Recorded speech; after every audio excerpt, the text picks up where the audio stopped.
大家好，我是 YouTube 频道热门娱乐新闻163的主持人，很高兴再次见到您。订阅频道，这样您就不会错过当天最热门的新闻。这是今天的新闻。风起洛阳发布会，王一博比宋茜还白像灯泡，咳嗽重惹人疼。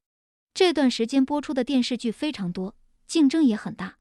所以这个时候定档的电视剧应该自己的底气非常足。由王一博主演的古装悬疑大剧《风起洛阳》在曝光拿到备案号后，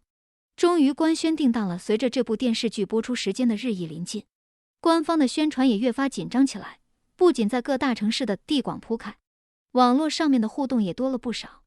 之前录制的发布会现在也终于曝光了，信息量非常大。从发布会现场来看，王一博、黄轩和宋茜等主创盛装出席。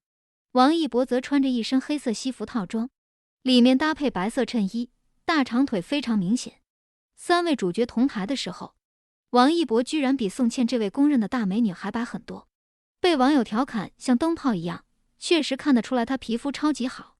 另外在现场，王一博不时的大声咳嗽，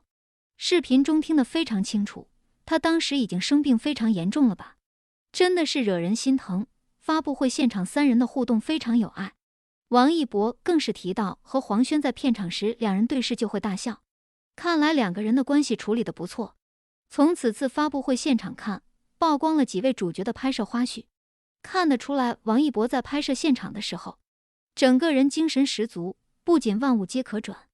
而且还在水塘边打水漂，专业擦地舞步，连他自己看到都笑了。而王一博还表示，他还会看热搜，对于自己不好的评论也会偶尔看到，这些不好的评论也激励着王一博更加努力上进吧。风起洛阳作为目前所有电视剧中唯一的古装悬疑题材，本来受众都已经很多，再加上黄轩、宋茜和王一博的组合，相信这部电视剧在播出后将会有不错的成绩吧。读者朋友们，你们在目前已将播的电视剧中会选择哪部电视剧观看呢？风起洛阳发布会，王一博比宋茜还白像灯泡，咳嗽严重惹人疼。